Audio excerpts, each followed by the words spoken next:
The Survivor Specialists are back, and today I am joined by Liz Wilcox from Survivor 46. So excited to have Liz on here. Got to meet you one time during last season, and that was really fun.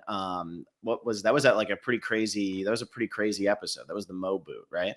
Yeah, at the Ron Clark event, the Mo boot, that was wild. And I just want to thank Phil for saying hi to me because that was also at a time in my season where the only coverage I had gotten was like, oh, this lady is really aloof. And I tell you what, only like there were hundreds of people there and only 3 people came up to me that whole night. That's And insane. Phil was one of them. So thank you. That cracks me up, and that just shows like it's really funny with Survivor fans, right? They'll show up to these events and they want to go to the star of the season, and then the star gets so overwhelmed every time. It's funny. It's funny how that works. But no, I was very excited. You said you knew who I was, and I was like, "All right, Liz, I could talk to you for hours. Then what do you want? That's all I needed to hear."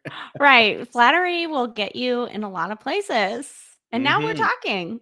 And now here we are, and we're gonna rank these players from Survivor 47, and we're gonna do all that fun stuff. Um, it's funny when timing like this works out. You might have had a little bit of an epic like meltdown on your season, and then last week we have Andy start off the season with this. Were you getting any like flashbacks? Were you sympathizing? What's going on Yes, here? I am an Andy sympathizer. I posted on Twitter like I felt like Andy um right off the bat. I was like, "Oh my gosh, I'm kind of out of place." And what we I know Jeff always talks about this and it's so like cliche or roll your eyes, but it's so true. Like almost immediately, Survivor brings up all those insecurities you thought you had gotten over. And for me, like Andy, I didn't really have a lot of friends growing up. I was kind of the weirdo. Um, and I was really really shy. I was mute until the age of 7, which you would never guess. Me screaming I'm pissed that, oh, this lady didn't used to talk as a kid. That's crazy. And so when Andy was saying those things, like immediately before the epic breakdown at the end of the episode, when he was like, oh, I've only had 4 friends, I was like, oh dude, you're feeling insecure already. You've got to dial this down. Mhm. But in general, I am a sympathizer. I do feel like I was going through those same emotions. I just at that point in the game was keeping them in check. Yeah, what do you think it was for Andy that it happened to him so quickly out there? And he's such a big fan of the show. We all know that he's an RHAP patron. He knew who Asia was. Like he knew right away who John Lovett was. You can tell that this is a guy who listens to podcasts, who's probably studied this game like crazy. You think it was just it didn't go the exact way he wanted it to, and he kind of started to spiral and couldn't really get his footing back? Like what? Because it seems like you felt like you've been there. At least eventually you got there. Why though? On day 2 was this happening to him already? Yeah. Well, Paranoia will destroy ya. You ever heard that song? I think what Phil just said about, he's a fan of the show. He knew who Asia was. He knew John. And even having someone like if you know who John Lovett, is that his last name? Yeah, I love Is it. if Mhm. you know who that guy is and you're like, "Oh my gosh, I'm literally standing next to Obama's speechwriter. I'm standing next to one of the top podcasts in the world." I can't imagine the insecurity. Like if you have those insecurities from childhood, like that must have just completely like whiplashed him like, "Oh, I thought I was great, but I'm not." And that was something even at the end, at the finale, that they cut from when I was speaking with Jeff, that I said, I thought I was like king shit in my land. Like I am number one. I am the loudest, largest person I've ever met. I said, and the second I got on this island, I was like, wow, I am the quietest person here. Yeah, yeah. And so maybe it's a similar thing of, oh, I've overcome, because he talks about this with Jeff, I think at Tribal. Oh, I've overcome so many things. I wanted to prove to myself that I really did overcome this. I wanted to come on this greatest social experiment, whatever. And then he got on the island and immediately sees somebody who he believes is famous or, is someone who is a big deal.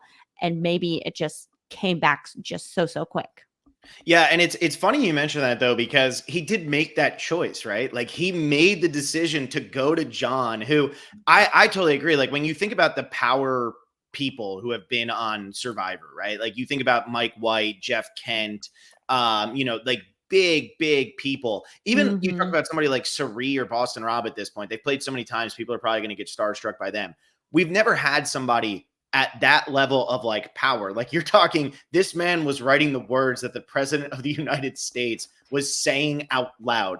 And like, if you have a little bit of insecurity, maybe don't go to that guy because he's probably going to have life experiences that are going to make you feel a little bit more small, right? I don't know. That's just my feeling on it. That's a great point. Yeah, he went to the person that was probably making him feel the most insecure. So Mhm, that's a really great connection there, Phil.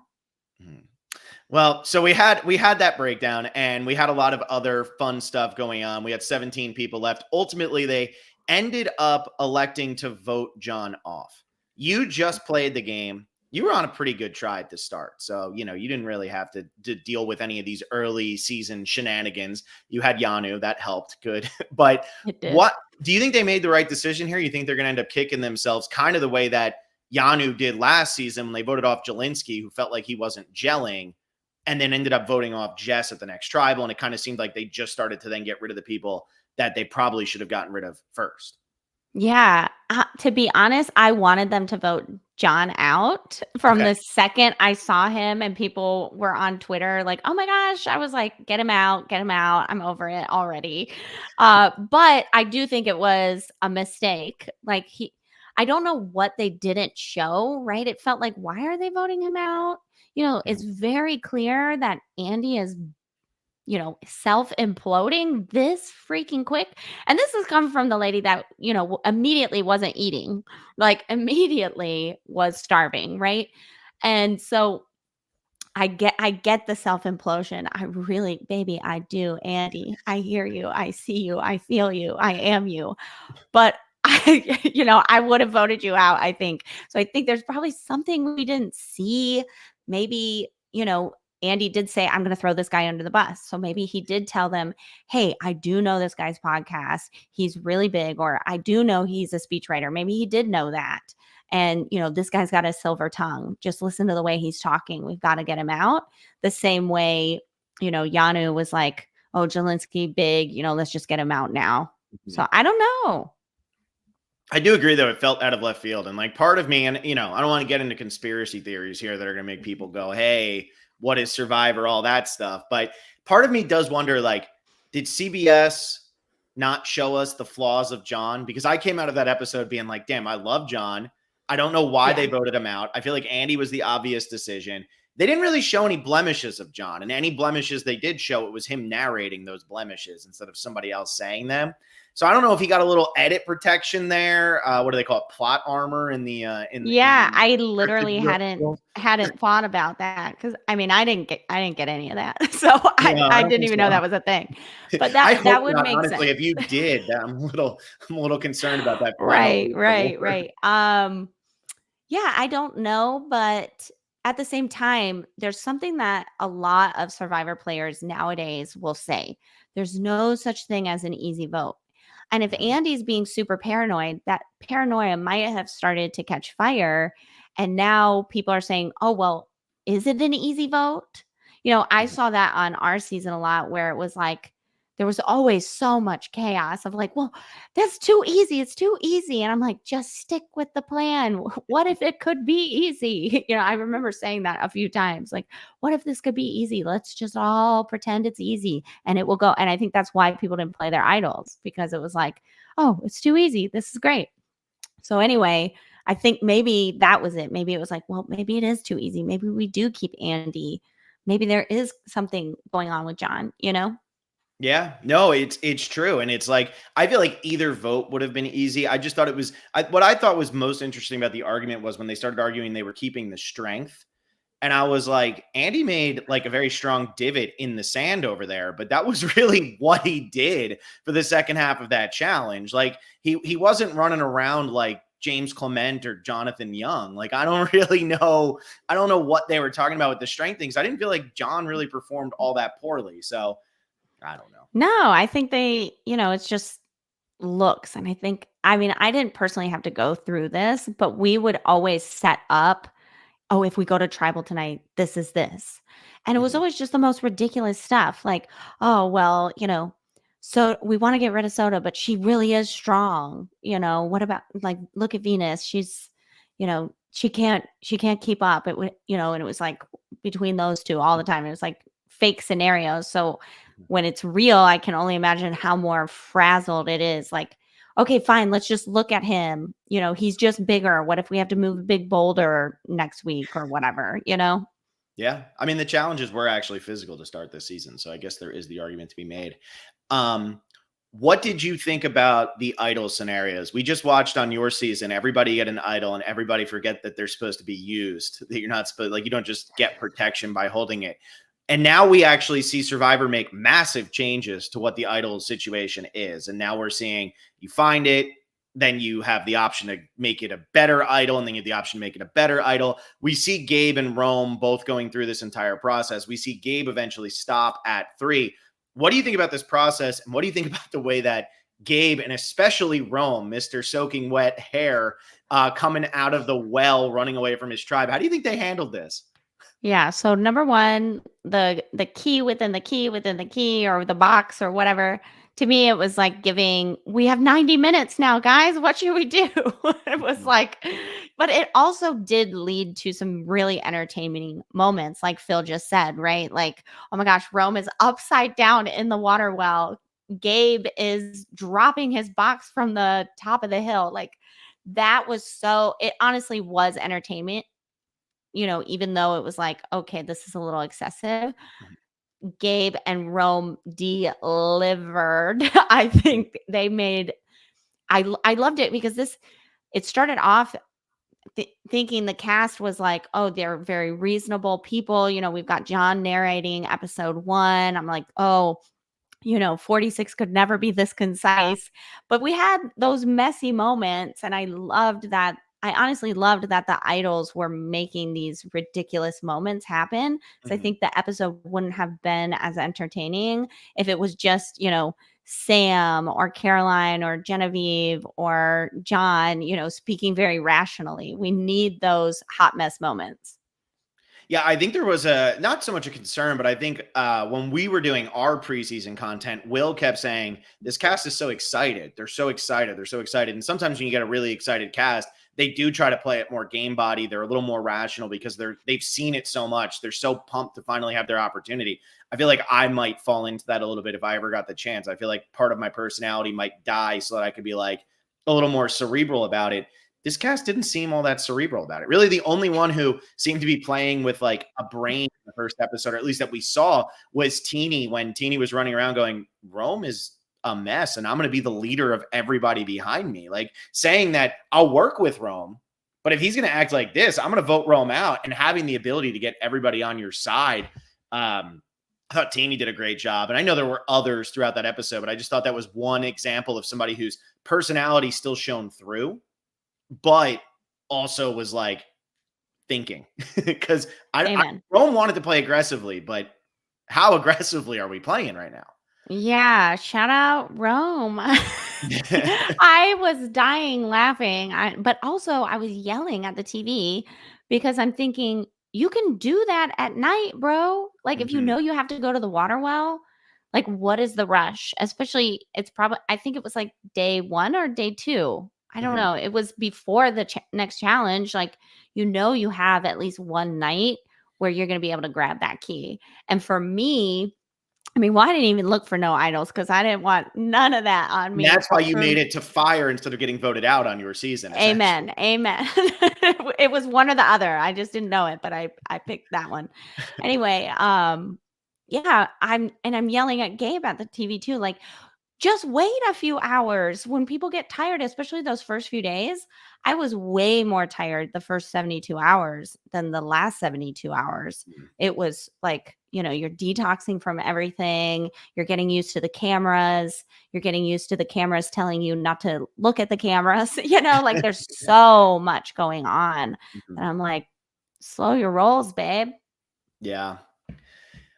All right. Before I like forget, I just want to drop this in real quick for everybody. So if you're a top tier patron, you can participate in the power rankings game. Liz and I are going to be doing the power rankings in just a second here. We're going to be diving in. So if you're a top tier patron, you can play along. It works differently this year. I know in the past everybody's just emailed us. We partnered with Real TV Fantasy. I want to say Real TV Fantasy, but that just sounds stupid. Real TV Fantasy. So I sent a link to all of our top tier patrons. It's in a community chat over there. So if you sign up late or if you sign up now, today, tomorrow, whatever, doesn't matter. You'll be able to go over there, click the link, and you'll be able to get right in and sign up. Right now, only 13 of our patrons have. So come on in. Also, that you're going to be playing for a prize. I talked about it over on one of my Patreon episodes about what the prizes potentially could be. I'm still kind of sorting that out for these. But right now, you'd have a 1 in 13 chance of winning that prize, which is significantly better than the odds of winning the prop bet game or the over-under game. So that's nice. So become a patron, patreon.com/thespecialist, and you can participate in the Power Rankings game and a whole bunch more content that we have coming out. So I just wanted to drop that in before I forget. Otherwise, I'll forget because Liz and I are just going to keep talking about what a mess Rome is and Gabe and all of that. I will say, you mentioned the nighttime thing. Rome did go back at night. He at least did realize, right? Because he, at least with the one on the path, he realized. You're right. Sorry, Rome. You're probably watching because it's that first week feeling.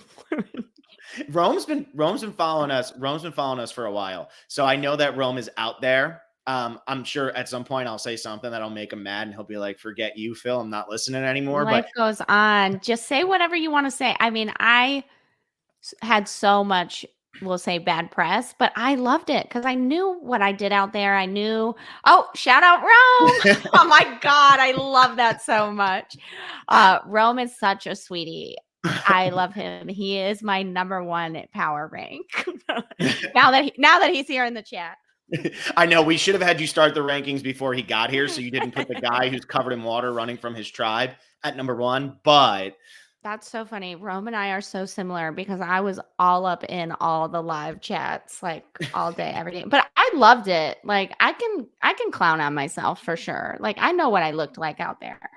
I think too, for you as somebody who did kind of go through it, right? You were about to get into that. You start off, everybody thinks you're a billionaire. I meet you at the Ron Clark event. The only reason I was actually nervous to talk to you. So when you approached me, I was like, how do you talk to billionaires? What do you do? Like, how do you do this? And I worked in Hollywood. So like I was around a lot of multimillionaires, but not to the level of what you were on Survivor. So when you were approaching, I was like, damn, I don't know how to talk to Liz. And obviously it all came out that eventually after the show that you were kind of playing that up, that was going to be your storyline if you got to final 3 and all of that. But we saw some raw moments from you. We saw you starving. We saw you not being able to eat things. You had the questions from people all over the internet. Why did you even go out there? If you can't eat this, if you can't eat rice, why are you playing the game of Survivor? What's your advice to the players who are on this season, who are probably pumped about it? I mean, Andy's probably already going through it. But what's your advice to these people right now as they're going through week 1, already learning whether they're going to get that good edit or that shit edit that's just going to come through? Yeah, I think just own your game. I think the people that I've seen, players that have watched their own edit back and struggled, the things I've heard from them are like, oh, well, that's not how it happened. That's not how it happened. Or I didn't think people would perceive it that way. But you just have to own what you did and understand, the edit is the 19th castaway, right? And it's the only castaway that it's the actual winner of Survivor, right? Mm-hmm.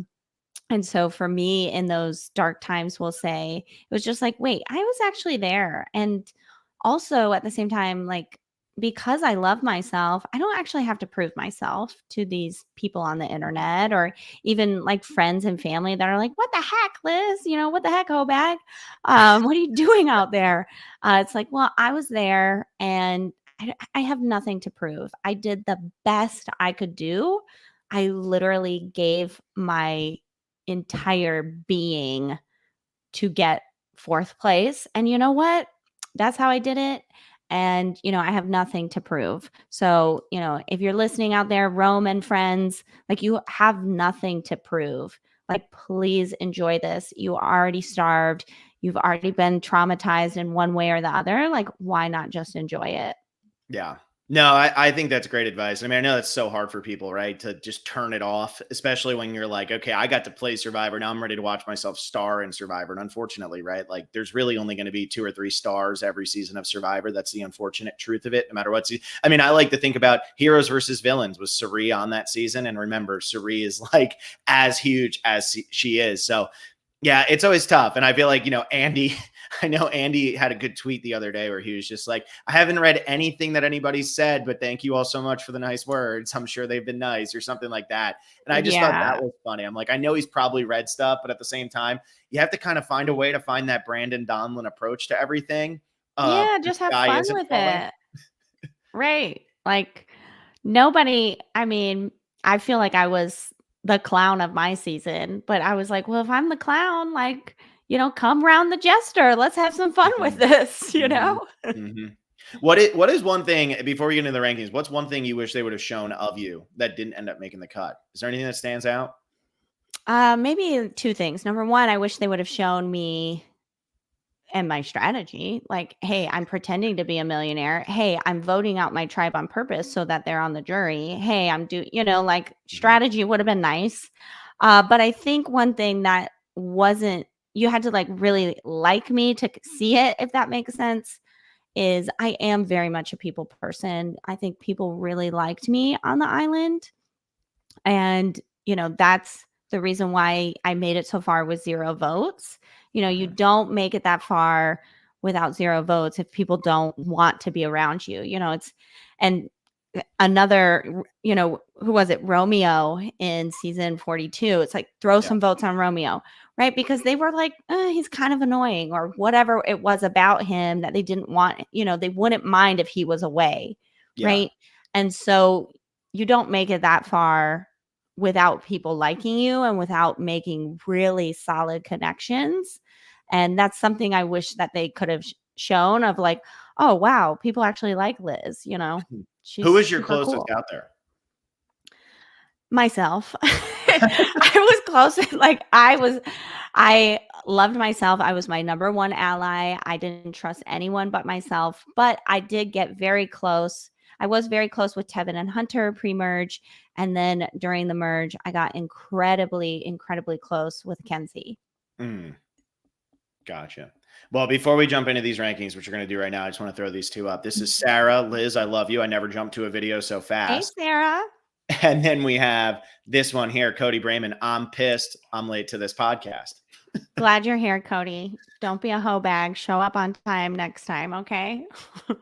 I'm telling you, everybody, but everybody else who just showed up late, don't be a hoe bag next time. It's okay this time. Okay. So we're going to rank these players 1 to 17. Again, if you're a patron who's participating in the game, you want to put your safest person at the top and the person you think's going home at the bottom. Okay, so make sure you do it that way. Don't be putting at 17 the person you think is safest. Don't get that confused. Bottom is bad. Liz, I'll let you do the honors. Who do you have as the safest person this week? Teeny. I think Teeny, like Phil said maybe 5-10 minutes ago, has really set themselves up for success, in this early stage of the game. Everyone seems to want to work with them. There's no like red flags. It's all green flags for Teeny right now. Mm-hmm. Yeah, I totally agree. Not my number one this week, but I do think they have a very good chance of kind of running this game. And what I think was funny is in the pregame press, Teeny was talking about, I'm really good at talking to a lot of people. And a lot of times when you hear that, you're like, okay, okay, where have you gone? What have you done that you're so confident, especially at 20? I think Teeny's only 24 or something like that. Oh, wow. And then you watch this first episode and you're like, oh damn, Teeny's really good at talking to a lot of people. Like Yeah. there's something there. So Yeah, and um I put them at number 1 also because I can't remember the names of the tribes yet. The red tribe, yeah. I don't think is gonna go to tribal. I think we're gonna just see one of those more ridiculous, "Oh, they just keep losing," red, they don't have their supplies, but I think they're so insulated that they'll be totally fine.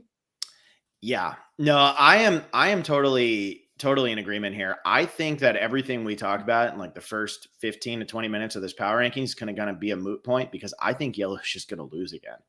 I think Yellow is just, I think they're in so much trouble. And Red really, like, I don't think it can be understated how good and how much Red dominated that immunity challenge. Like, they won that challenge so fast that survived. The editors didn't even show them doing the puzzle. The editors are just like, yeah, they're done with the Period. puzzle. Right, Like, right. it's crazy. That's Yeah, crazy. it They was never do insane. that. There's always some sort of fake drama in there to make it seem like something has gone awry, and that just did not happen this week. So, but ultimately, I'm actually going to go with somebody from that tribe, and I'm going to take Sam and put Sam at number 1. And I almost got a sigh there. What's up? No, I really debated, like, when I asked Phil this morning, I was like, "Wait, how do we do the power rankings?" Meanwhile, I thought And you were listening to every minute I've ever right, spoken on and this the podcast. first person I thought of was, like, Sam, Mhm. but it was for me, it was only because of, like, the edit. I was like, "Oh, the edit is making him look really good," like, it was just enough, but then I was like, "Okay, well, just based off episode 1, we're not trying to, like, play 4D chess here, Liz." I just didn't see as much from him on making bonds. Mhm. Um, so I ranked him a little lower. I think what really got me with Sam and the reason why I put him at number 1 is I think if that tribe loses again, he's almost in the Sabaya spot, which is a great Mhm. spot to be in until episode 3. Like, that's a great spot to be in right now. Annika seems like she's being a little bossy, but like the sweetest little boss there ever was. I don't feel like she's like getting Yeah. I don't feel like she's getting like the aggressive boss. You know what I mean? I feel like she's getting, I'm telling you what to do, but nobody's really saying to her, damn, she is grating. Like, she is getting on my nerves. So I feel like that's okay, but it could start to get old for people if she keeps going. And then you have Andy, who just had the meltdown in episode 1. John is gone. If they start to feel he's not trustworthy, that's not going to be good. Sam, when the two guys went off and walked together, Sam just sat there with the ladies and was like, hey, let's do this. This is going to be awesome. Like, here's the 4 of us. We'll be the ones who do well. And I do think that if Sierra and oh man, who's the other woman? Rachel. If Sierra and Rachel want to turn and get rid of somebody other than Andy, I think it would be Annika, because I think the only way they're changing is if Annika drives them crazy. So I think Sam is just, plus you can't vote out the actual strongest person physically on your tribe when you've lost the first one and then you're going to lose another. You just can't do it. Amen. I agree. Yeah. How was that being on that tribe with Hunter to start the season last year? Was that nice? Oh gosh, I wanted us to lose so bad. I was like, "Hunter, could you not? I'm so ready to play the game." And it's so funny because the the opening scene, the opening mat chat and all that, it took us hours to actually be able to film that because the seas were so bad. And Hunter, sweet baby Hunter, like, he couldn't use the bathroom in front of us. Like, he couldn't pee. He's so shy and, like, modest. And all I was like, "First boot, first boot, first boot." Like, in my head, I was like, "He can't even trust us to go to the bathroom. He's not vibing. He's not vibing." And then, of course, the second he opened his mouth and, picked up a puzzle piece, I was like, "Liz, you're an absolute moron. There's no way anyone's ever voting him out. You better be best friends." I love that. But it was great. Hunter is a lovely human. It was nice to, like, keep winning, but at the same time, I was so excited for the game. Mhm. And I'll tell you, you got to play, even if you don't feel like your strategy was shown and stuff, you certainly got to play in one of the more interesting post merge games I think Survivors ever had in the history of the show. That post merge was Yeah. insane. Thank you. I'll take all the credit. Thank you. Pats on back. Until I get the next post merge person, then I'll be like, oh yeah, you and Liz, you both were so good. But I don't know who that person would be. So for now, you get all of that credit. It's all on your back. Um, Wonderful. who do you have it to? I have Asia at number 2. I think even though she didn't bring home the tribe, supplies, the fact that people were still talking to her and my number 1, Teeny, went up to her and was trying to take her into consideration. There must be a vibe there that everyone is really, really liking. So I think similar to Teeny. She's incredibly insulated right now. Mhm. Yeah, I love the spot that Asia is in. I actually have Asia at number 2 as well. I feel like everybody always asks because, I've been doing this now for way too long, 10 years, 9 years, something like that. Been doing this like nonstop. And people are always like, if you or Alexa or Will, whichever one of us we're podcasting with, ever got cast onto Survivor, how do you think you'd play it and what would happen? And I was like, after seeing how Teeny reacted to Asia, first of all, let me know nobody would recognize me worth shit because people didn't realize it was Asia except for really Teeny. At least from what we've seen, Teeny's the only one who knew. And then Mhm. second, I was like, that Teeny's the exact type of person I'd want out there. What benefit is there for Teeny to go out there and say, hey, everybody, Asia does a Survivor podcast on Rob Has a Podcast? Because everybody's going to look at Teeny and go, how do you know that? Why do you know that? So you have all this information. Huh? So you're a big Mm. fan. And so I actually think it really worked out for Asia that she's on the tribe with Teeny. And Teeny played it as perfectly as you possibly can. And I think Asia came back empty handed, but she's not causing chaos the way that Rome is. She's got Teeny, who feels like kind of the leader over there. If I'm sitting there watching this play out after episode 1, I'm feeling like Teeny, Asia, those two are going to be the power couple on the Red Tribe moving forward. So yeah, I love that you have that one too. I actually have Teeny at 3, so not much further down. Just felt like Asia and Sam deserved a little bit more recognition above Teeny. Awesome. Yeah. So at number 3, I have Sue. And number 1, because a couple people were coming up to her, "Oh, I want her to be my number 1." Like, "Oh, most people," and it's funny, they probably all have the same, line of thought. "Oh, most people will count her out, so she's gonna be my number 1," which is working to her advantage like crazy, and also she's on the Blue Tribe, whatever they're named, and I don't think they're gonna go to tribal council either. So I think she's in a really good spot to continue to mold those relationships and solidify them. So on your season, I think the oldest person was Maria, right? She was 48. Mhm. Maria was the oldest, and you didn't play with Maria until you hit the merge and everything like that. And then, she wins a couple immunities and all that. Do you think, and I don't know, like when you get onto this beach, is your mind still going, oh man, oldest person out there, we got to vote them out? Because I feel like older castaways have done really well recently. And now you're going to look at somebody like Sue, who in season 34 might have been an obvious first boot. But Yeah. instead, you're putting her at 3 in the power rankings. And I think she's in a great spot too. What do you think do you have any insight into why that's happening? Well, I think it's the same reason I pretended to be a millionaire. Everyone's watching those first 30, 40 seasons and thinking, how can I do this differently?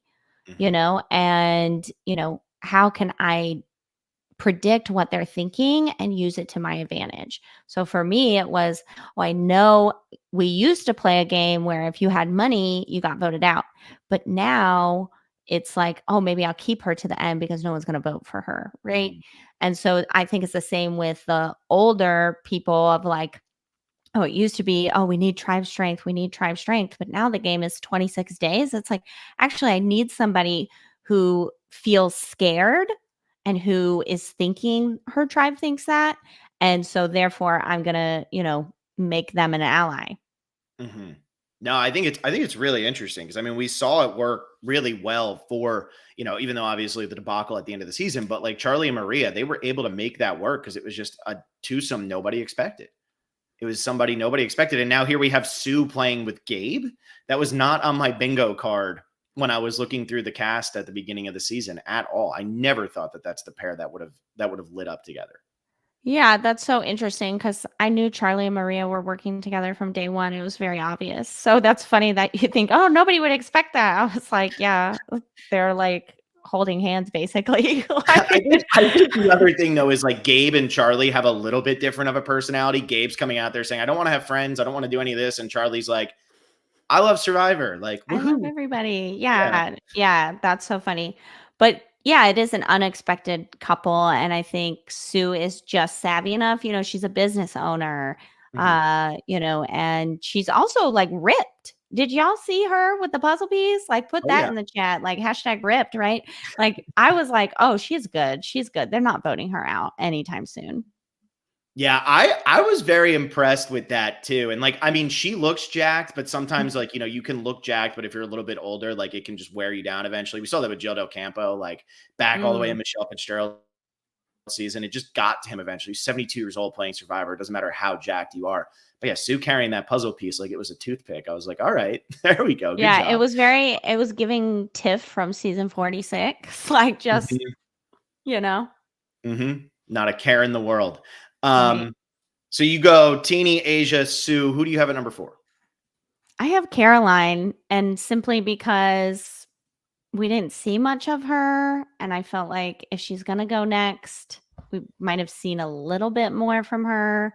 Um, and she did was I can't remember, was Caroline, who was she talking to?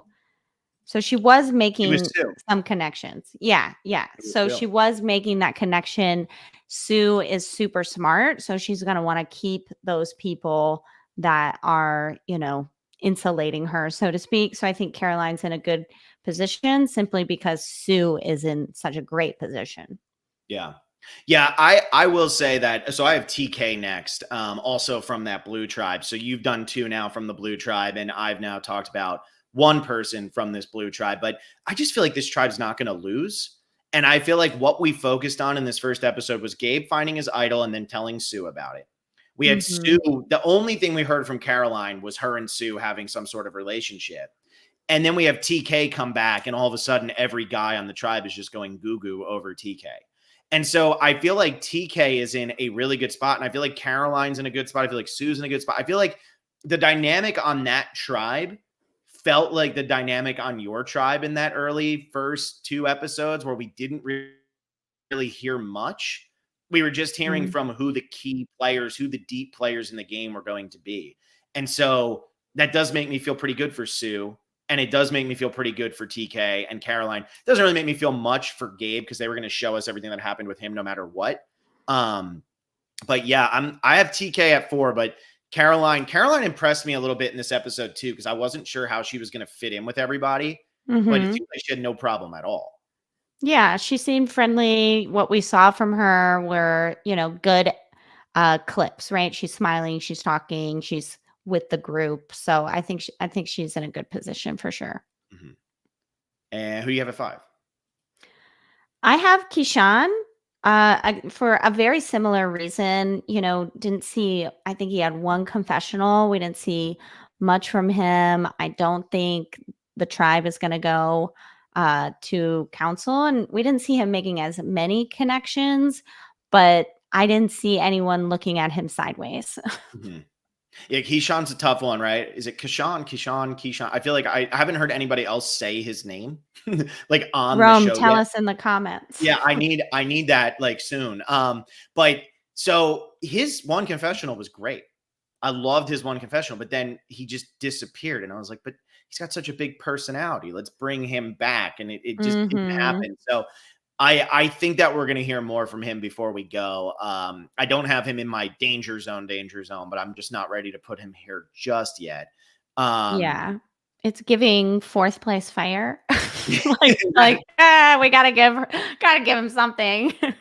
Speaking from experience, I feel like now we have to just lock that in and just say, okay, it's already been determined. We all know who's finishing 4th place on this season. I hope that's not true for whoever lost fire. When my premiere party, side note, at my premiere party, when I didn't have a confessional until it was like over an hour in, my family was like, "What the heck?" I was like, "Oh gosh, I knew it." It's always funny how that works, though, right? You go all the way back to season 2. Tina Wesson does not get a confessional in the premiere, and she's like the first player in Survivor history not to get a confessional. And then she wins the damn season, and you're just like, what are the You editors just doing with these never premieres know. sometimes? Yeah, you never know. You think they have a little more bit more of like a science to it now, but Mhm. also they can't have a science because then people will guess, right? There's a whole group on that, right? Mhm. So I don't know. I'm rooting for you, Keyshawn or Kashan. You're so adorable.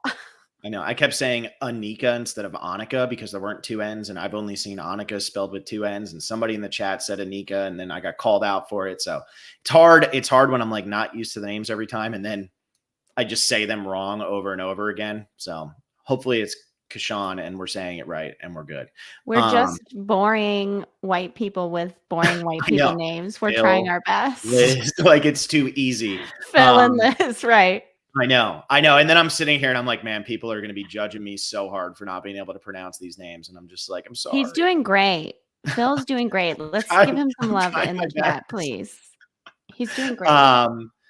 All right. So where am I? I am at my 5. I have Rachel at 5. So I'm going back to the Yellow Tribe again, and I feel like Rachel's in a great spot. I feel like Rachel dominated that puzzle to start off the season. I thought she was super likable on her tribe. She's not Andy, and she's not who did I say earlier? She's not Andy, and she's not Annika. So Rachel to me is in a very good spot.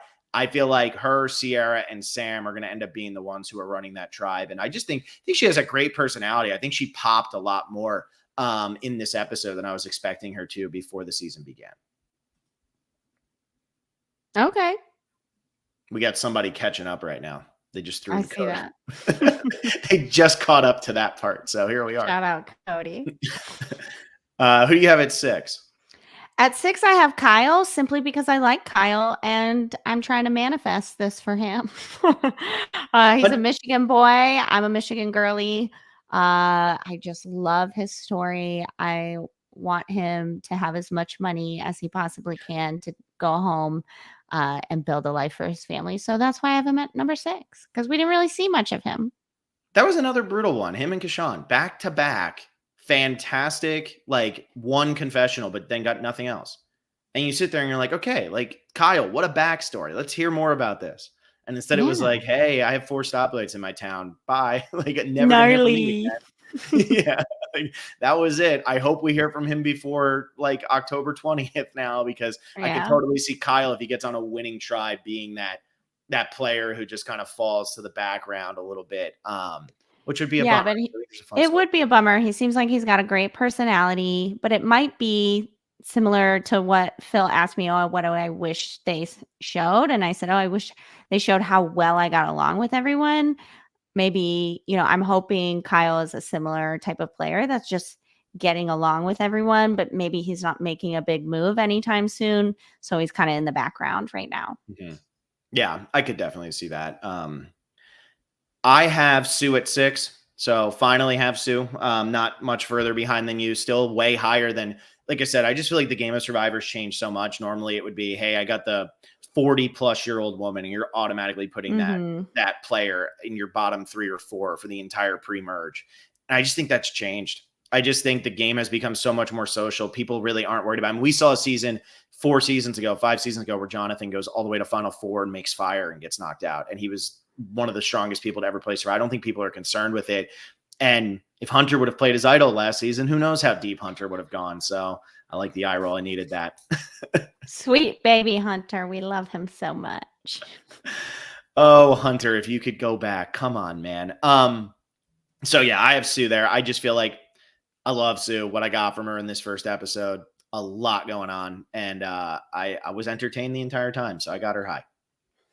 Awesome. Well, at number 7, I have Sierra. I watched the episode twice and I can't really remember much about her. So to me, it's giving merge boot. So she's somewhere in the middle there. Sorry, Sierra. You're so cute. Sierra's a funny one because I feel like she was right in the premiere, but like we didn't hear enough from her to like really know where she stands with anything. And I'm just lumping her in with Sam and Rachel as that's the trio on that tribe, just because we saw negative stuff from Gabe and we saw negative stuff from Annika. But I don't know. For me, I'm like, I agree with you. What did Sierra do in this episode? Like, what was Sierra's defining moment even? Like, what even was the confessional that she got? Do you remember what she said? I don't, but now that you lay it out like that, like, oh, we saw a negative from this person and that, so she must be, working on that other side. And yeah, I think that's why she's placed for me like somewhere in the middle. So we didn't see that defining moment, but she's also there. And I think we would have seen more of her if she was going to be like a super power player or, the next to go. We would have seen something memorable. Yeah. Yeah, and then so I have Sierra at 8, and then at my 7, I have Tiana. Also kind of falls into the boat, I feel like, with Sierra a little bit. Tiana was my preseason winner pick, so I still have hope. There's just something about flight attendants on Survivor. They just always find a way. And so I really like Tiana's chances in this situation. But I don't feel like what we got from her, it was funny. She had a couple little things there. I think she's the one who made the comment about the guys are in love with TK. But aside from that, I didn't get much. I'm just kind of banking on the fact that this blue tribe is going to be fun. They have to finish third, right? It's not if you just get second, you have to finish third. And I just don't see the blue tribe with the people they have over there losing to both tribes. And I feel like this week, especially, yellow is just in for that Lulu moment of like, oh darn, we're going to lose again. And then Sierra, yeah, at 8. I don't really know if there's anything else to say about Sierra beyond what we've already said, because we just didn't get anything. Right. So at 8 for me, I have Saul. He's not going home. He's not going anywhere. We didn't really see much of like who and what he is, but the same as Hunter. He's not going anywhere. That man is a beast. I was like, okay, sir, who is this? I'm like, let me turn up the light on my laptop. I need to see this in full effect. So I don't think, even if his tribe did go or does go, he's going anywhere. And then there was a secret scene between Rome and him, which I thought was hysterical, because Saul was being a genuine guy. I thought he was laying low. I thought he was like, hey, Rome, people are kind of looking at you sideways, bro. And Rome took it totally the wrong way, which I think is, I can't wait to see more from those two. I really hope it comes to a clash somehow, because that would just be super entertaining. But yeah, Saul, I think, is well insulated simply because he's going to help bring his tribe to victory. Did you see Survivor Super Fun Times tweet about he's built like the Wall Street Bull? Is that? Oh my gosh, I think I did see that. Kevin is so funny. Once you see that, you really cannot get that out of your head now. And I mean, yeah, Saul could get the oldest guy on the season. It's like, yeah, okay. I love it. I love it. And I used to tell my tribe, another crazy thing I told my tribe in the beginning to kind of have them just be like, oh, that's just Liz, whatever. She's so ridiculous, was that I didn't really watch Survivor ever. I only watched for the hot guys. And I used to tell like Tevin and Hunter and Randon, like they'd put their shirts back on after whatever. And I'd be like, why are you doing that? Like, you look so good, babe. And my sister told me, she was like, do not go on the show and harass men. And I was like, it's not harassing. I'm flirting. And she's like, you are, you're going to get a lawsuit. Fine line, right? Like fine line. Yeah, I was like, whatever. I'm harmless. But Hunter, I did say it to him one time and he was like, so I was like, I'm sorry. I won't comment on your skin anymore. As you're just like softly petting his soft. Right. Hair. I'm like, who's sleeping next to me tonight? No, I'm kidding. I slept alone. Yeah, I was just saying it was because all these comments, every guy, they were like, all right, Liz, you go on that side. I'm going to wait for her to lay down and then we're going to go over here. Literally. Literally. Well, now that I know that, anything to throw him off. What number are we on? You're on number 9. We're right at the halfway point. Okay, I've got Sam at number 9. Because I want to root for him. I love the wolf in wolf's clothing. I think we saw so much of him, like in a great, positive, like perfect lighting, that he can't possibly be in the best position. But he's in a good one. Yeah, I also like the whole glue guy speech. The glue guy speech was so good because that just to me says this is a guy who not only understands the game that he's playing, but like he also understands why it's integral to Survivor and what Survivor tribes actually need. To like understand everybody needs that one guy who can bring everybody together, blah, blah, blah. I'm just like, all right, this guy has a head for the game. And I think it's going to continue to shine. Yeah. And one of the reasons I ranked him lower than like my initial reaction was because he is on that tribe where it's like John could have filled that same role and they got rid of him immediately. And we didn't really get an exact answer as to why. So it's like, maybe they could, turn the tables on, oh, this guy's super smart too. We're already losing. Let's just get him out. Mhm. You never know what people are thinking. So I ranked him a little lower because of his tribe's previous actions. Yeah. And anytime you go to tribal council, anything can happen. It doesn't matter how good of a position you're in. It really doesn't. Like anytime you go to tribal council, something can go wrong that sends you home. And a shot in the dark could be all it takes, and Sam is gone. So just the Mm-hmm. fact that he's going to be one of True. the 5 people going to tribal council in most scenarios, yeah, Right. that makes Yeah. sense. Mm-hmm. Um, I want to give a quick update here again on Cody. I'm at work and keep having to pause the video. So now in 20 minutes, when he catches up to this point, he'll give us the next update on what's We going love you, on. Cody. Keep Thanks for hanging in there, hanging. Cody. You're doing great. um, what am I on? So I'm on 9. I actually have Genevieve here. Okay. Another one, really quiet and everything.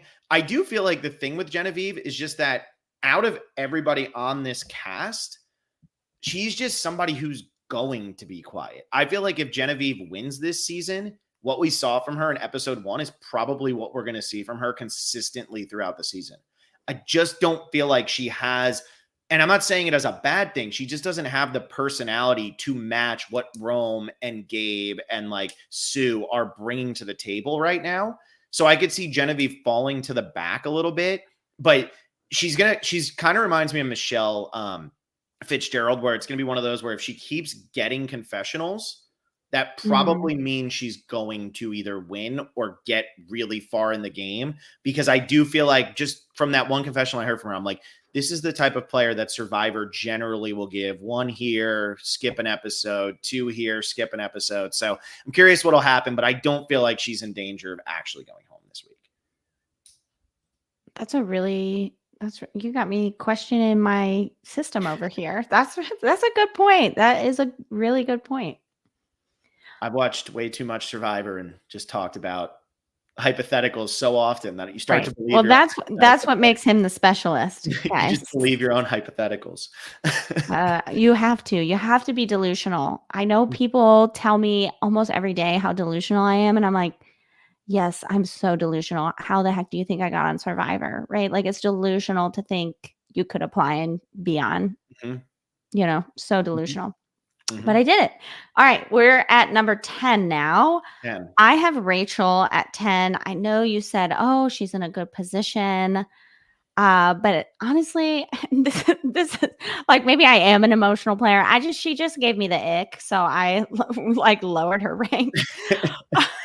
But also because she was like so anti going off with Andy. And I will preface to say, like, obviously I was on an island with someone who was so emotionally uh exhausted, and I saw like all my peers really take care of that person, that I was just in shock that that wasn't her initial reaction, mhm. like genuinely like jaw on the floor.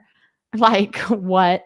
And so for me, like if they have players like that and they kept Andy, right? It's like, okay, well, we want to keep Andy, but if Andy's upset with Rachel, maybe Rachel is the one to go because we need Andy in our back pocket. I really like that point, and I kind of forgot about that because it's one of those situations, and I'm not saying I don't wanna make it seem as though I believe that she was bullying Andy here, because I feel like she just was reacting in a way that was like, She "Get was out of just here." yeah, it was a Yeah, it was more genuine reaction. defensive, I right? It don't was think she just was bullying yeah. anyone at all. But it is one of those things where, like, when everybody teams up on somebody, it's easy to dismiss that person and just be like, okay, like, whatever, everybody was acting that way. And then eventually what ends up happening is somebody at the top there isn't as in as they think they are in like the Mhm. jokes that are going on. And I don't think Rachel's in a bad spot, but I hadn't really thought about the fact of like, if the rest of the tribe just really likes Andy, then they could see that as a moment of like, why were you not nicer to Andy at this time? And I mean, you had it with Ben. I mean, and we saw it throughout the season with Ben. And I know Ben, we had Ben on for a tell-all, and he talked about how it wasn't just Kenzie, it was everybody. Like everybody was getting up with him and helping him and doing all that. This early in the game, what do you think you would have done in this scenario? Would you have just been like, screw it, I guess I'm sitting up and talking to him, or would you have been Yes, concerned anyone about anyone that wants to talk to me 72 hours in, like, "Babe, let's talk."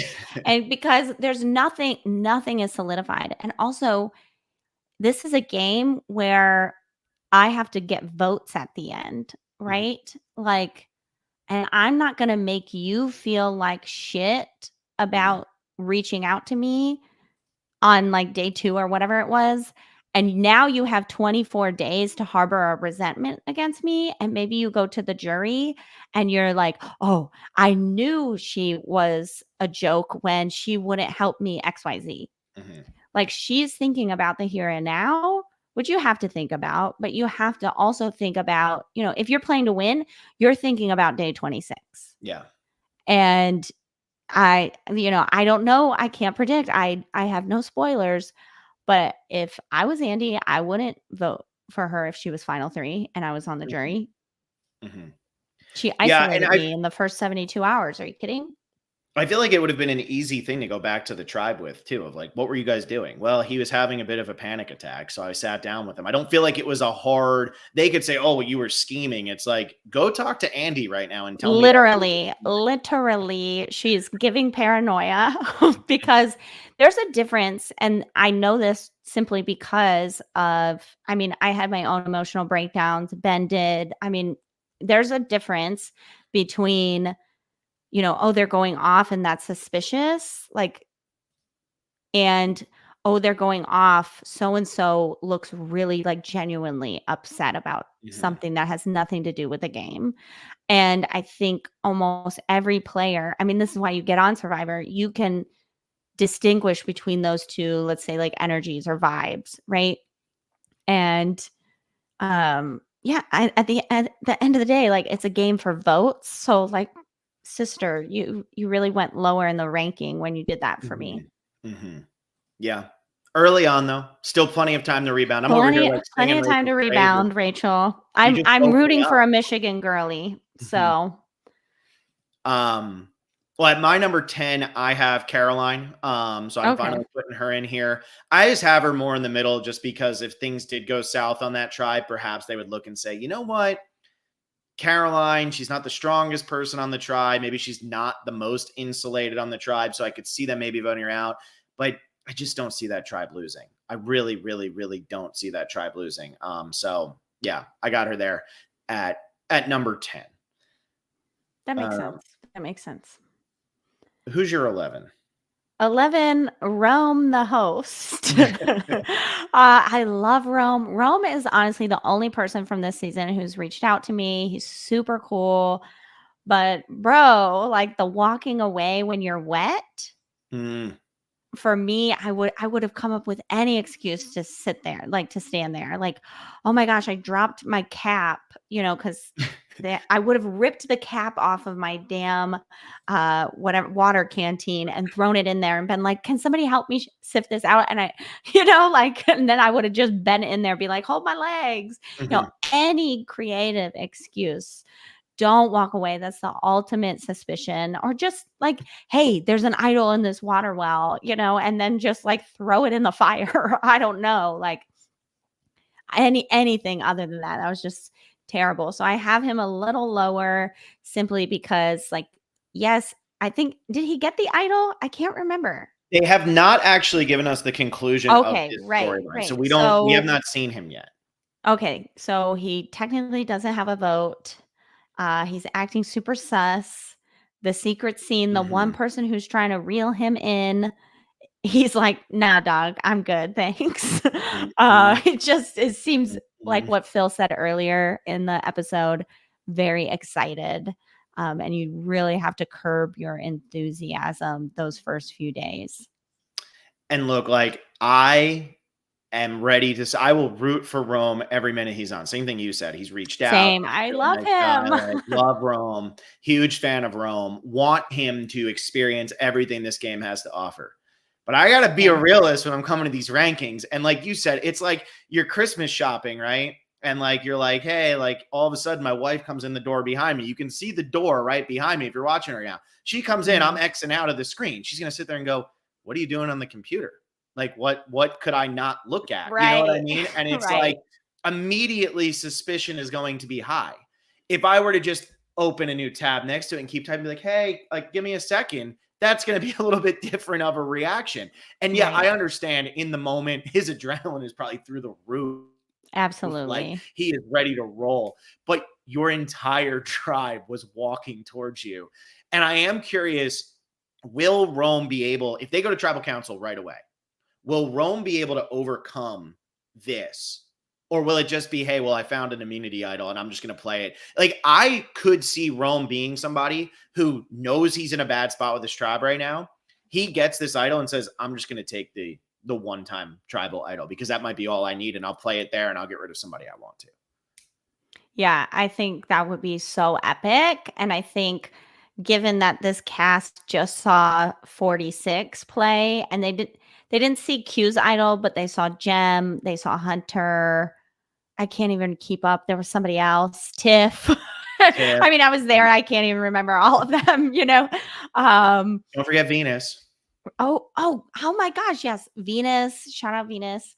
Um, yeah, so they just saw like half of those go down, right? And so I'd like to think my darling Rome gets the idol and plays it if they go to tribal.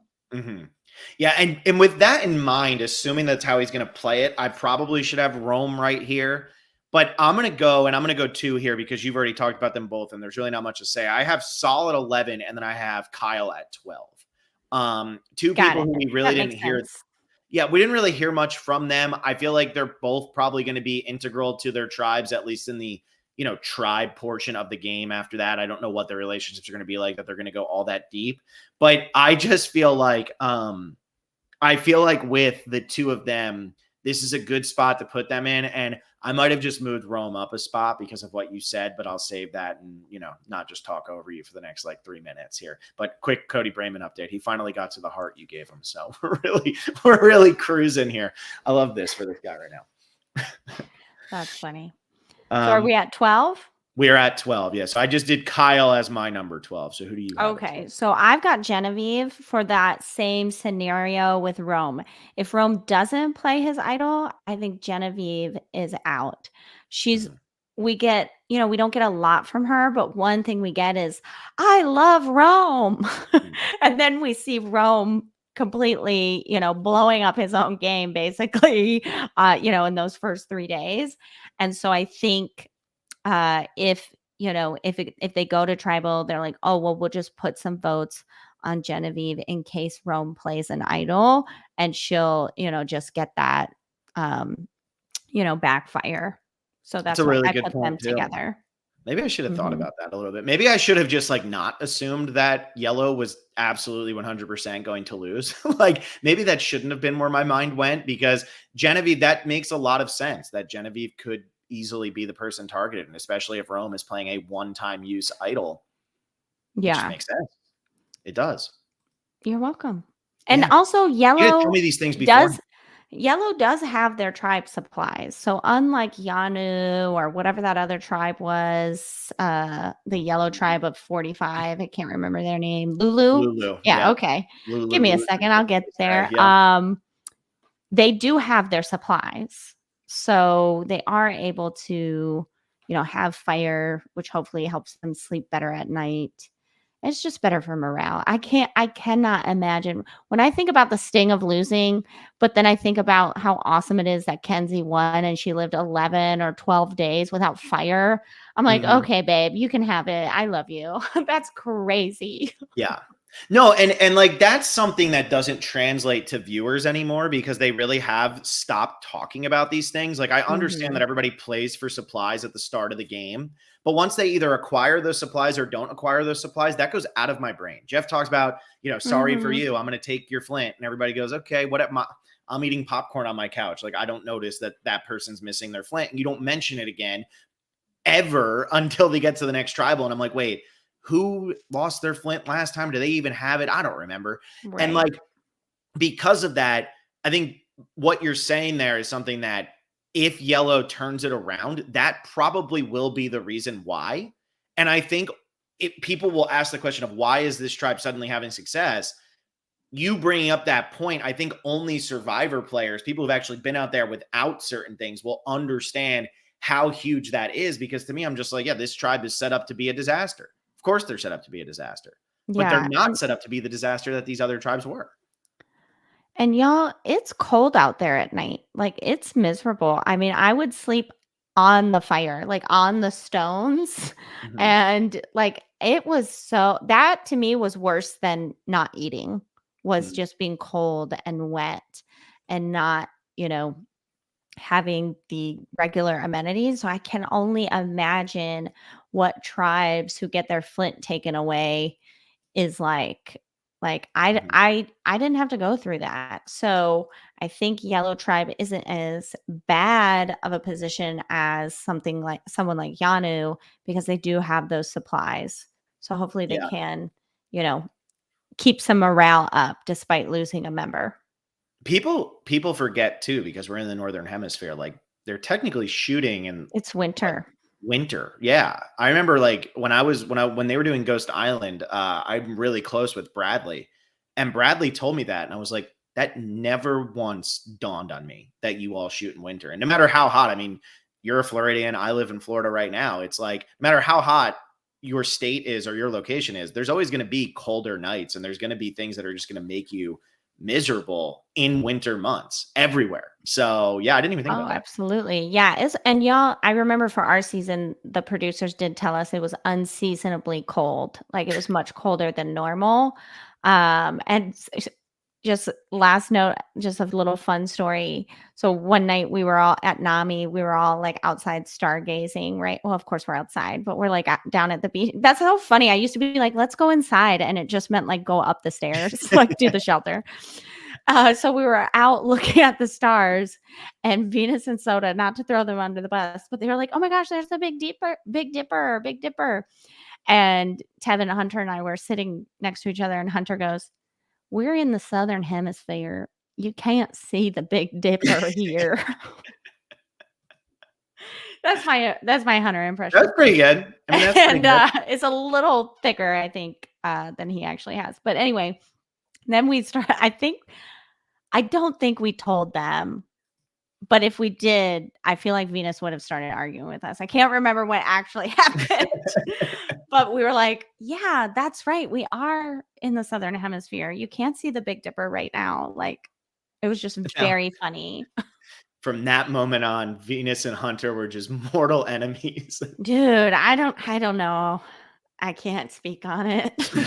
I was there and I still am not sure what happened. But everybody's buddy, they had their picture, they had their Instagram, like, glow up together, right? They're Oh, buddies. they did. Yeah, yeah, which was honestly so shocking to me, but I loved it for them. I love the healing. There you go. That's what we like to hear, even if the Big Dipper is only in the Northern Hemisphere. Okay.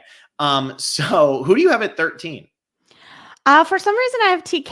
I think I Now, what forgot is to write that his reason? I was name wondering down. if you forgot about him.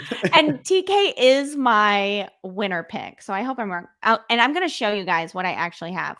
So I actually have that I wrote Gabe down twice and I wrote Sierra down twice. So as Phil was going through his rankings, I was like, wait, who am I actually missing? I'm like, Mhm. TK. Oh no, sorry, babe.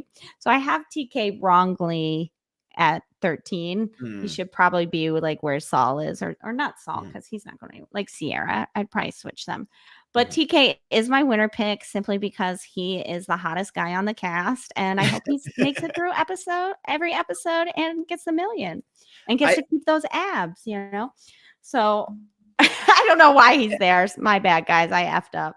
What are you I gonna love do? that's totally fine. That happened. I forget what I was doing. I was doing something and that happened to me. I think with the over under game, I might have done that. But no, that happens. It happens. I will say they keep showing Manu Bennett for this new show, The Summit, that's coming to CBS.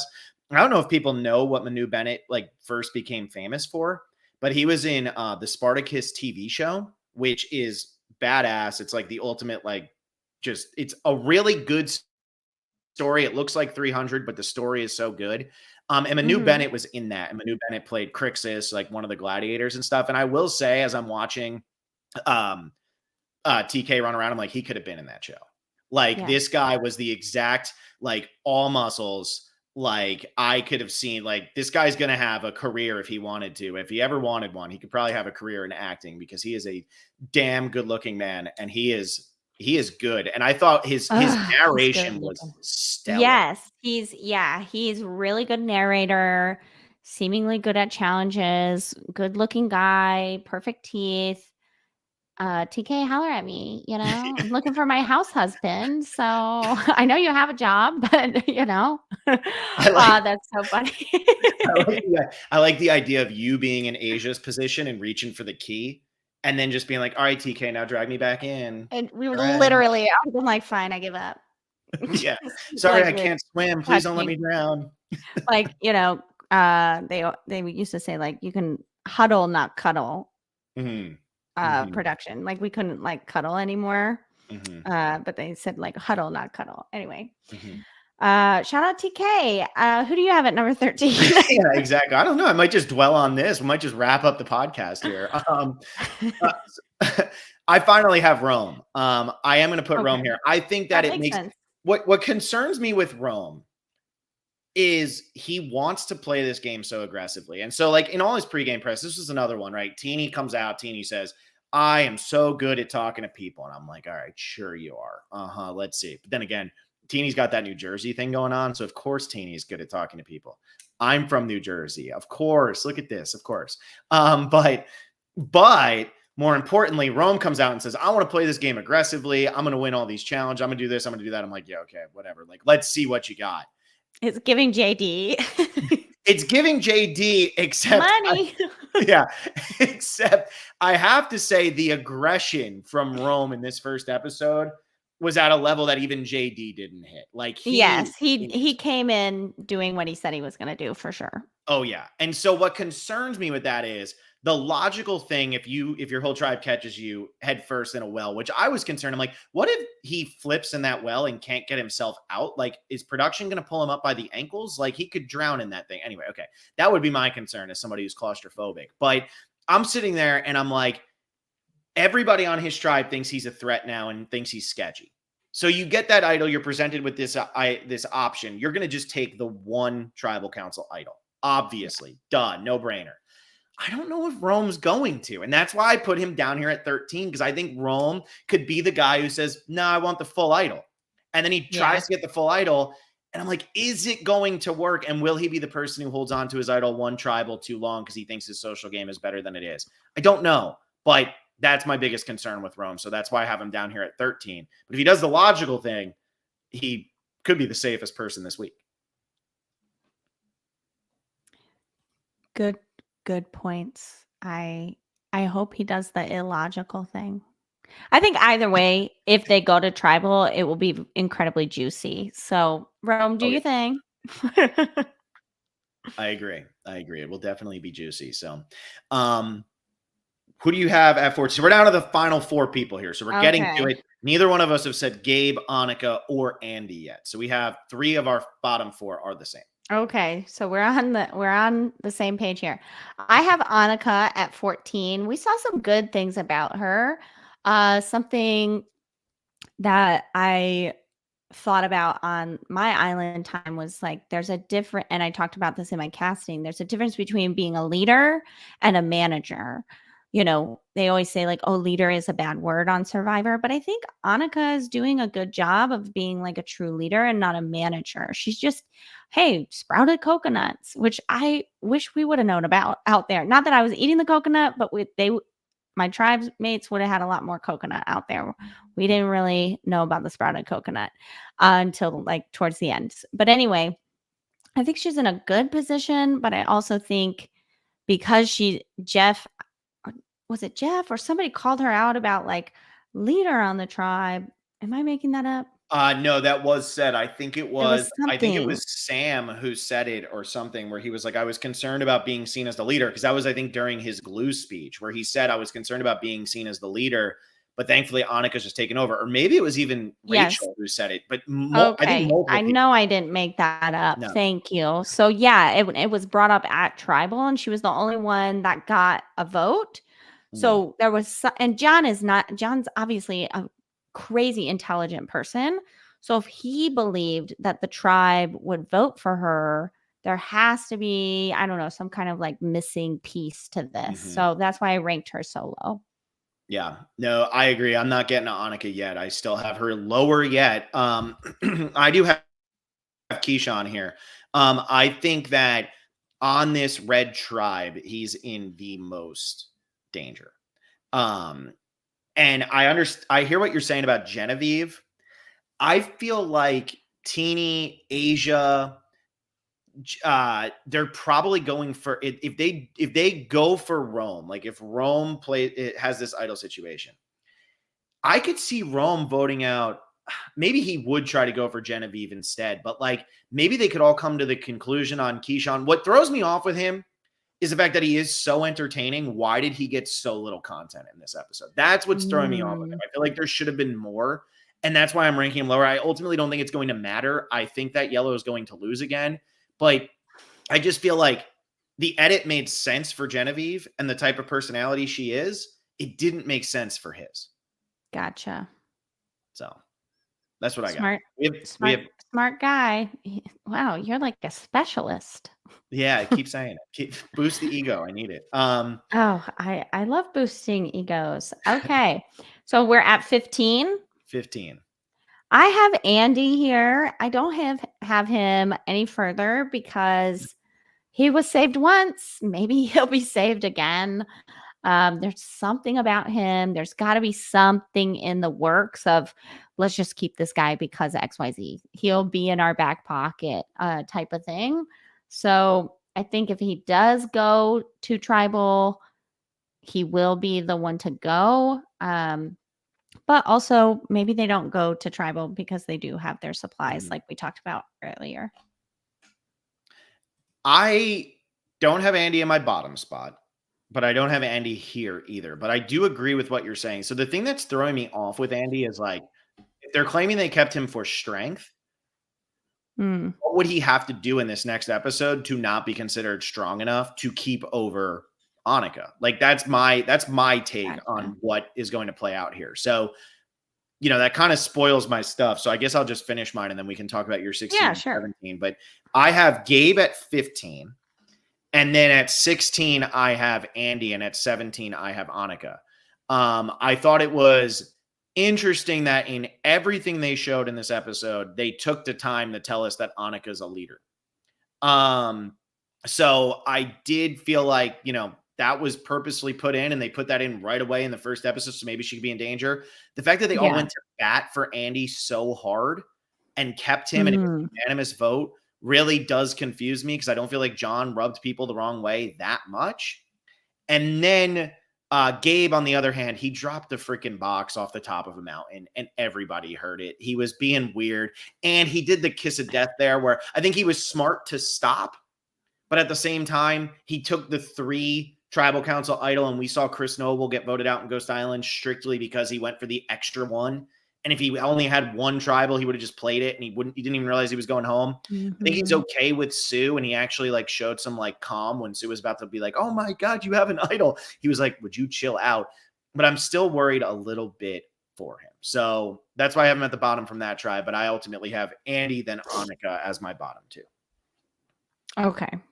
So I'm going to answer this question real quick. Yeah, Worth let's playing throw this for up. said, Liz, who do you relate to the most so far?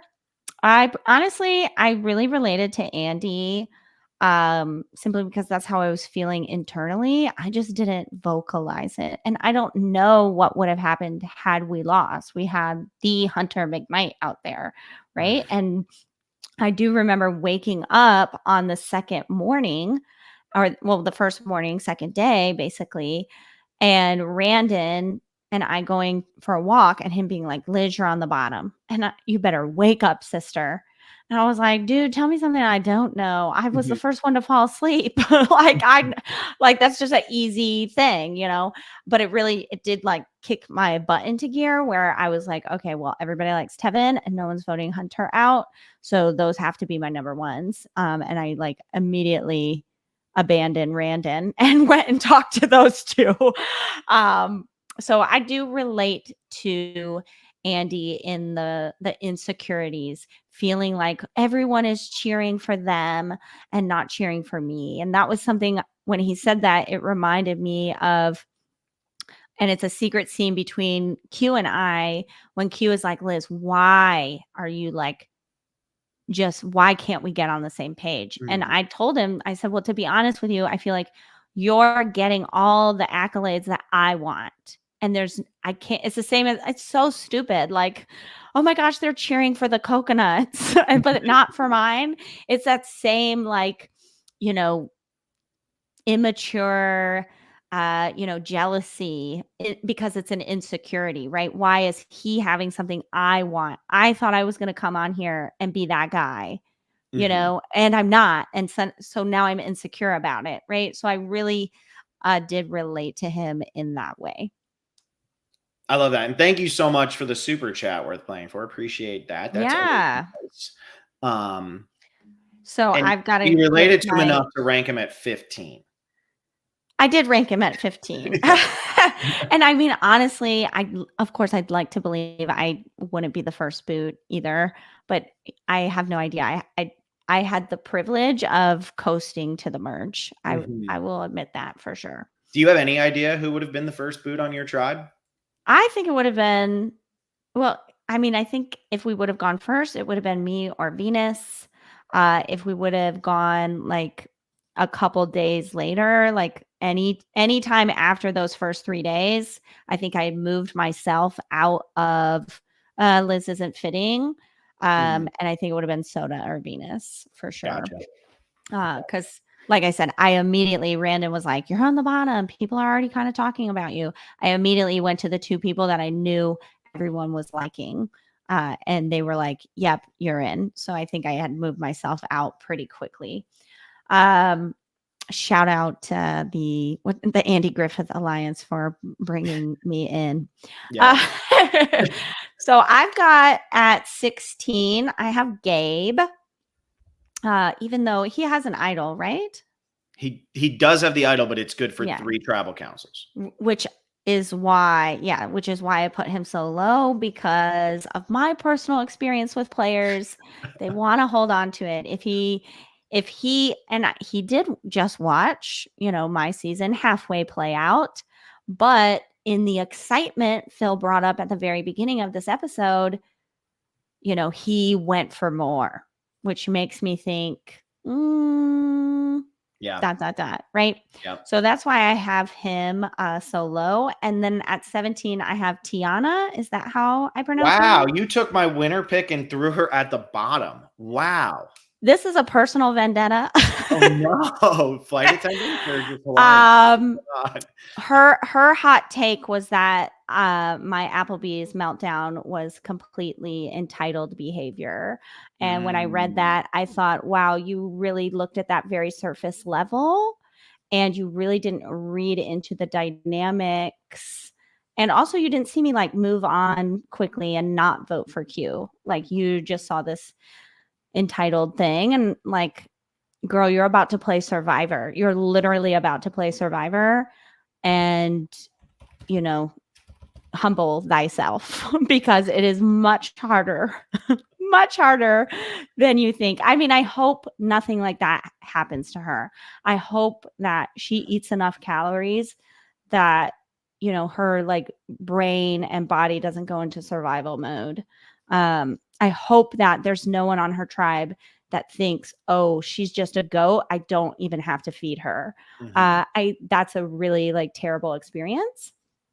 But I do hope that your power ranking is low, and I did have the power for that, so I put you at the bottom.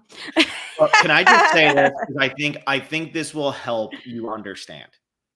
There has only ever been one Applebee's location in Hawaii, and it's closed. It closed in 2016. So there's a chance that she's just never understood the deliciousness that is Applebee's. You don't understand, Liz. It's so nice to have you on this That's so podcast as funny. somebody who flipped out on national television over Applebee's. Because in high school, in my small ass town in New Jersey, what we would do is we'd go to Applebee's half price appetizers on like Friday nights, and that was our thing to do. And those boneless wings have been burned into my taste buds. Um, I love So that. Phil, I did not do y'all proud. I should have been wearing my Applebee's headband. I'll have to come back and I'll wear all my Applebee's gear that Applebee's sent me. Uh, we need that. We need that. I love that. I love that. And so I funny. love that you took your power and you said, Tiana, you stink. You're out of here. 17th place. That's it. Yeah, and the last thing I'll say about that, because I have a big ego, is it, like, actually helped my giant ego, so thank you. I was like, "Wow, they literally just saw my episode and I'm already a hot take," like, Mm. hair flip, like, I don't know anyone who did it better, like, thank you. Mhm. Mhm. I love it. I love it. And catching up here, Cody Brayman, thanks for the super chat. That was a great podcast. Dying laughing. Thank you, Cody. Love that we're getting the super chats. Always appreciate those. Those are always helpful for the podcast and all of that fun stuff. Don't single out recent players in your hot takes, everybody. I They honestly, will I like, come for you, especially if their name is Liz Wilcox. I'm over here with her as my winner pick. I'm talking her up and stuff. And you're over here like, oh, she doesn't even know it's coming. I'm Like, sure, I we mean, crossed if I the same did it street. right. If I mean, obviously, there's nothing about the episode that said she's going next. That's Yeah. just me being ridiculous. Hey, if So, you can't be Tiana, petty, what Rome, can you be, right? right, right. I mean, the winner of my season is literally named Petty, so I feel like I just have to carry that on. You have to carry it on. Carry it on. If you can't be named it, you got to live it, one or the other. Right. Anything else you got, Liz, that you want to throw out before we wrap this up? I do have one thing. Okay. I think this episode was near perfect. Mm. I really like, and no shade to 46 because I was on it. I was like, that episode kind of dragged on. It was like dramatic for dramatic's sake, like it was very, and of course I knew how it went. So it felt like, very one sided for certain players. And I felt like this, I mean, there were some people, yeah, they got one thing, one confessional. And Mhm. that, I mean, that really can't be helped when you've got the new way of doing the idols and the challenge and Andy, like that's bound to happen. We can't be butthurt about that. But I did feel like it showed the tribes really evenly. I loved the challenges. I thought they were really gripping. I loved it was one glorious perfect episode. Was that the name Mhm. of it? That The was the only thing name I of it. would have liked was a little bit more of like, why are we voting John out? Yeah. I feel like we fumbled the ball there at the end, but like Phil, I won't be a conspiracy theorist. I'll just take it for what it is. But Yeah. it was a great, great start. And as someone who didn't even want to watch, and only watched because of my daughter and because my assistant told me I had this podcast coming up. Uh, I was genuinely surprised. I was like, wow, this is really gripping Mhm. already. So I'm very excited about it. Yeah. No, I thought it was really good too. And a lot of people were making fun of the box within the box within the box and whatever. And honestly, I think it's a good idea. And people forget that for season 46, they didn't know that they were going to get hour and a half episodes. So they were stuck between, is it going to be an hour? Is it going to be 90 minutes? They didn't know. And I feel like for season 47, I'm glad they knew they were going to get 90-minute episodes. So let's do things that are going to fill 90-minute episodes. So I agree. I thought it was a good episode. I do agree, though, that I wish we knew a little bit more as to why John got voted out. And hey, Survivor does have a history of this because supposedly Jimmy Johnson essentially quit Survivor Nicaragua. And they totally hid that from the edit to make him look like he was, just voted out normally. But supposedly Jimmy Johnson did not want to be there at all when that took place. And he kind of forced their hand. So not saying it's never happened before. Shout out Hannah Rose.